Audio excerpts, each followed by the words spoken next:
ভারতবর্ষের একমাত্র মন্দির, একমাত্র জীবন্ত কালী। কেন জানেন? ভক্তরা মাকে জীবন্ত বলে। আজকের দিনে দাঁড়িয়ে মার কাছে যে যা চাইছে পাচ্ছে। এই মায়ের ভোগ, যে ভোগ দর্শন করলে আপনার জীবনে দুর্ভোগ কাটে। একবার এই ভোগ দেখুন আপনার জীবনে। মায়ের নিত্য ভোগ আমাদের দেখুন। মায়ের ভোগে আমাদের থাকে পরমান্ন, মায়ের ভোগে থাকে আমাদের সাদা ভাত, পুষ্পান্ন, মায়ের ভোগে থাকে খিচুড়ি, এবং মায়ের ভোগে বিভিন্ন রকম ভাজাভুজি। যখন যে সিজন তখন সেই সিজনের সবজি। আজকে মায়ের প্রিয় এই যে কাতলা মাছের পেটি। মা আমাদের 5 বছরের মেয়ে। আমরা বলি না, মা আমাদের ভক্তদেরকে দর্শন দিয়ে 5 বছরের মেয়ে রূপে, এবং আমাদেরও দেখা দেয় 5 বছর। এই জন্য আমরা মায়ের মাছকে পেটি দিই। এই মায়ের মাছের পেটি একদম সবসময় মায়ের ভোগে আছে।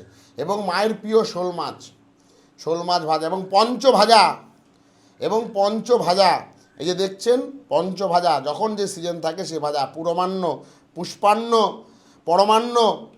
মায়ের সিজনের ফল, যখন যে সিজন, এখন আম কলার সিজন, মাকে রোজ আম দুধ, এবং মার প্রিয় কালাকাত এবং কাঁচাগোল্লা, এবং তার সাথে কারণ